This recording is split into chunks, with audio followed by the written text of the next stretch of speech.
Hello అండి. అందరికీ నమస్కారం. Welcome to my channel.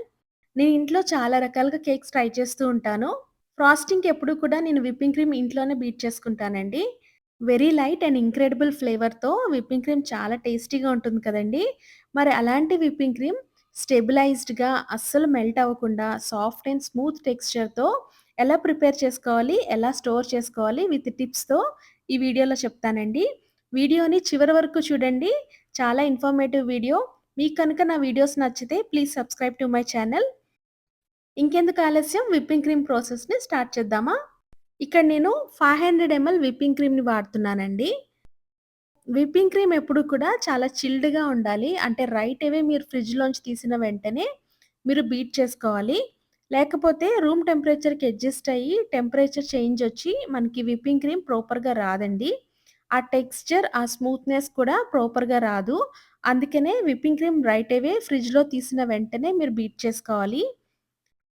ఇక్కడ నేను 500 ఎంఎల్ విప్పింగ్ క్రీమ్ తీసుకున్నాను. విప్పింగ్ క్రీమ్ క్వాంటిటీ బట్టి కూడా మనకి ప్రిపరేషన్ టైమ్ చేంజ్ అవుతుంది. ఫర్ ఎగ్జాంపుల్ మీరు 250 ఎంఎల్ విప్పింగ్ క్రీమ్ బీట్ చేయాలి అనుకుంటే 3 ½ మినిట్స్‌లో ప్రిపరేషన్ అయిపోతుందండి.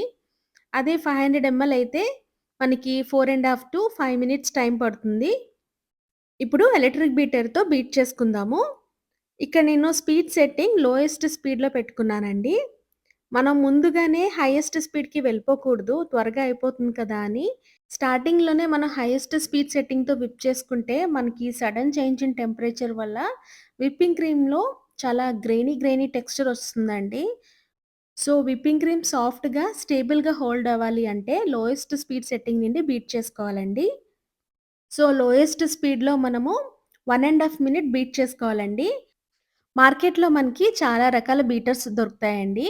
కొన్ని బీటర్స్‌కి 3 స్పీడ్ సెట్టింగ్ ఉంటుంది. కొన్ని బీటర్స్‌కి 6 వరకు ఉంటుంది స్పీడ్ సెట్టింగ్.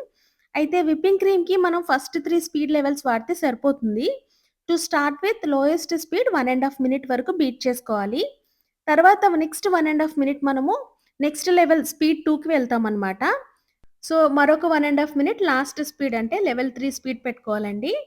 ఇక నేను 500 ఎంఎల్ విప్పింగ్ క్రీమ్ తీసుకున్నాను కాబట్టి సో, 1 ½ మినిట్ అంటే టోటల్‌గా నాకు 4 ½ మినిట్స్‌లో ఈ విప్పింగ్ క్రీమ్ ప్రిపరేషన్ అయిపోతుంది. ఇక్కడ క్రీమ్ మనకి బబుల్స్‌గా ఫోమీ టెక్స్చర్ ఫార్మ్ అయింది కదా! ఇప్పుడు స్పీడ్ సెట్టింగ్ 2కి అడ్జస్ట్ చేసుకొని మరొక 1 ½ మినిట్ బీట్ చేసుకోవాలండి. ఒక ఇంపార్టెంట్ విషయం అండి. ప్యూర్‌లీ టైమ్ మీద డిపెండ్ అవ్వకుండా 3 మినిట్స్ తర్వాత కన్సిస్టెన్సీ చెక్ చేసుకుంటూ ఉండాలి. ఓవర్‌గా విప్ చేసుకుంటే విప్పింగ్ క్రీమ్ కర్డల్ అయిపోయి బటర్ కింద కన్వర్ట్ అయిపోతుందండి. కలర్ కూడా యెల్లో టోన్ కింద చేంజ్ అయిపోతుంది.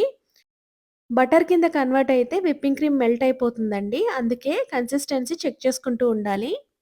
విప్పింగ్ క్రీమ్ యొక్క టెంపరేచర్ బట్టి కూడా ప్రిపరేషన్ టైమ్ చేంజ్ అవుతుందండి. అంటే మీరు తీసుకున్న విప్పింగ్ క్రీమ్ చాలా చిల్డ్‌గా ఉండాలి. అప్పుడే పర్ఫెక్ట్‌గా 250 ఎంఎల్‌కి 3 ½ మినిట్స్‌లోని, 500 ఎంఎల్‌కి 4 ½ టు 5 మినిట్స్‌లోని విప్ చేసుకోగలరు.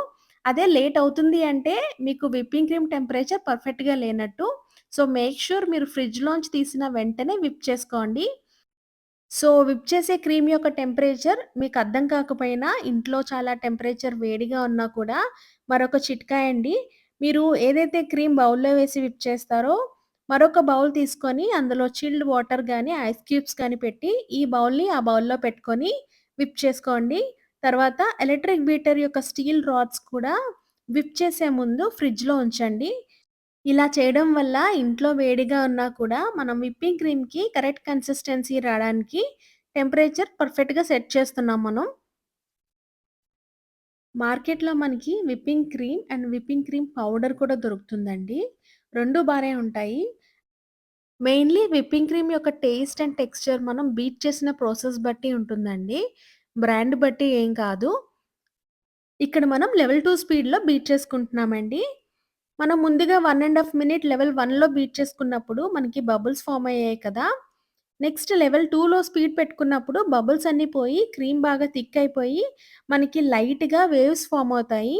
ఇలా స్పైరల్‌గా వేవ్స్ వస్తున్నాయి కదా! క్రీమ్ కొంచెం థిక్ అయిపోతుంది. అయితే 3 మినిట్స్ అయ్యే టైంకి పర్ఫెక్ట్‌గా మనకి క్రీమ్ థిక్ అయ్యి సాఫ్ట్ పీక్స్ వచ్చి ఇలా వేవ్స్ వస్తూ ఉంటాయండి బీట్ చేసుకుంటున్నప్పుడు. కరెక్ట్‌గా 1 ½ మినిట్ లెవెల్ 1లోని నెక్స్ట్ 1 ½ మినిట్ లెవెల్ 2లో బీట్ చేసుకుంటున్నాము. 3 మినిట్స్ కంప్లీట్ అయిందండి. మనకి కన్సిస్టెన్సీ చూసారు కదా! సెమీ థిక్‌గా అయింది. అండ్ సాఫ్ట్ పిక్స్ ఒస్తూ ఇలా వేవ్స్ ఒస్తున్నాయి కదా! ఇప్పుడు మనం లెవెల్ 3కి అడ్జస్ట్ చేసుకొని స్పీడ్ మరొక 1 మినిట్ బీట్ చేసుకుందాము. 1 మినిట్ ఎందుకంటున్నానంటే చూసుకోండి థిక్‌నెస్ ఒచ్చేస్తుందంటే మనకి విప్పింగ్ క్రీమ్ రెడీ అయిపోయినట్లే. ఇన్ కేస్ థిక్‌నెస్ రాకపోతే మనము మరొక 30 సెకండ్స్ ఎక్స్‌ట్రా బీట్ చేసుకుంటే సరిపోతుంది. ఇక్కడ కరెక్ట్‌గా థిక్‌నెస్ ఒచ్చేసిందండి. Perfect consistency. సో, 4 మినిట్స్‌లో విప్పింగ్ క్రీమ్ రెడీ అయిపోయిందండి. బీటర్ స్టాప్ చేస్తే మనకి విప్పింగ్ క్రీమ్ ఇలా అంటుకొని ఉండాలండి. చాలా స్టిఫ్‌గా ఉండాలి. చూసారు కదా! ఇలా. So, in the worst case మనకి చాలా టైం పడుతుంది. 7 మినిట్స్ అయిపోయినా కూడా విప్పింగ్ క్రీమ్ మనకి థిక్‌నెస్ రావట్లేదు అంటే ప్రాబ్లమ్ బీటర్‌దండి. బీటర్ ఎప్పుడు కూడా 400 వాట్స్ ఉన్నది తీసుకోండి. At the same time beater కొంచెం బరువుగా ఉంటే మనం పట్టుకొని పర్ఫెక్ట్‌గా బీట్ చేసుకోవడానికి కరెక్ట్‌గా ఉంటుంది. సో, కొద్దిగా బరువైనది తీసుకోండి. At the same time 400 watts ఉంటే బెటర్. విప్పింగ్ క్రీమ్ నేనిక్కడ వితౌట్ యాడెడ్ షుగర్ తీసుకున్నానండి. మార్కెట్‌లో మనకి విత్ యాడెడ్ షుగర్ కూడా దొరుకుతుంది. ఇక్కడ నేను 3/4 కప్ పౌడర్డ్ షుగర్ యాడ్ చేస్తున్నానండి. మీ టేస్ట్‌కి తగ్గట్టుగా షుగర్‌ని యాడ్ చేసుకోండి. అయితే మాక్సిమం 1 కప్ వరకు యాడ్ చేసుకుంటే సరిపోతుంది. మనం ఎప్పుడు కూడా పౌడర్డ్ షుగర్‌ని మాత్రమే వాడాలండి. గ్రాన్యులేటెడ్ షుగర్ వాడకూడదు. షుగర్ యాడ్ చేసిన తర్వాత ఒక 15 సెకండ్స్ మళ్ళీ బీట్ చేసుకుందామండి. ప్రాపర్‌గా షుగర్ అంతా కలుస్తుంది. విప్పింగ్ క్రీమ్ రెడీ అండి. మనకి పర్ఫెక్ట్ కన్సిస్టెన్సీ వచ్చిందో లేదో ఒకసారి చెక్ చేసుకుందాము. ఇక్కడ ఫస్ట్ ఇలా బౌల్‌ని మూవ్ చేసినా, అప్ సైడ్ డౌన్ టర్న్ చేసినా కూడా విప్పింగ్ క్రీమ్ ఎప్పుడు స్టేబుల్‌గా ఉంటుందండి. అస్సలు మూవ్ అవ్వకుండా బౌల్‌కి స్టిక్ అయిపోతూ ఉంటుంది. అంత ఫర్మ్‌గా ఉండాలి. తర్వాత స్పాచులాతో మనం ఇలా లైట్‌గా జెంటిల్‌గా మూవ్ చేసుకుంటేనే మనకి ఇలా మార్క్స్ కనబడాలండి. క్రీమ్ అంతా స్మూత్‌గా వచ్చినట్టు. తర్వాత స్పాచులాకి కూడా చూసారు కదా! ఎంత చక్కగా స్టిక్ అయిందో. సో, ఇలా టెస్ట్ చేసుకోండి. మీకు క్రీమ్ కన్సిస్టెన్సీ పర్ఫెక్ట్‌గా వచ్చిందో లేదో తెలుస్తుంది. అయితే మనం ఇందులో గ్రాన్యులేటెడ్ షుగర్‌ని అస్సలు వాడకూడదండి. ఎందుకంటే గ్రాన్యులేటెడ్ షుగర్ వాడడం వల్ల మనకి విప్పింగ్ క్రీమ్ టైమ్ ప్రాసెస్ అంతా చేంజ్ అయిపోతుంది. ఎక్కువ టైమ్ బీట్ చేసే కొద్దీ ఏమవుతుందంటే విప్పింగ్ క్రీమ్ మనకి వాటరీ కన్సిస్టెన్సీ వచ్చేస్తుందనమాట. మరొక విషయం అండి. విప్పింగ్ క్రీమ్ ఎప్పుడైనా కూడా అప్ టు 500 ఎంఎల్ వరకు ఒకేసారి బీట్ చేసుకోవచ్చు. అదే 500 ఎంఎల్ కన్నా ఎక్కువుంటే 2 ట్రిప్స్‌లో బీట్ చేసుకోండి. మనం వాడే బీటర్ యొక్క వాటేజ్ బట్టి అంత ఎక్కువ క్వాంటిటీ ఒకేసారి బీట్ చేసుకుంటే ప్రాపర్ కన్సిస్టెన్సీ రాదండి. మనం కేక్‌ని ఫ్రాస్టింగ్ చేసుకునేటప్పుడు మనకి ఎంత క్వాంటిటీ కావాలో అంత క్వాంటిటీ బయటకి తీసుకొని యూజ్ చేసుకోవాలండి. లేకపోతే విప్పింగ్ క్రీమ్ కరిగిపోయే ఛాన్స్ ఉంటుంది. ఈ విప్పింగ్ క్రీమ్‌ని ఫ్రిడ్జ్‌లో మనం 5 డేస్ వరకు స్టోర్ చేసుకోవచ్చండి. ఇలా ఏదైనా ఎయిర్‌టైట్ కంటైనర్‌లో ఉంచి ఫ్రిడ్జ్‌లో స్టోర్ చేసుకుంటే మనకి 5 డేస్ వరకు ఫ్రెష్‌గా ఉంటుంది. మీరెప్పుడైనా కేక్ ఫ్రాస్టింగ్ చేసినప్పుడు విప్పింగ్ క్రీమ్‌ని ఇదే పద్ధతిలో బీట్ చేసుకోండి. చాలా బావుంటుంది. మరిన్ని ఇంట్రెస్టింగ్ రెసిపీస్ కోసం please subscribe to my channel. Thank you.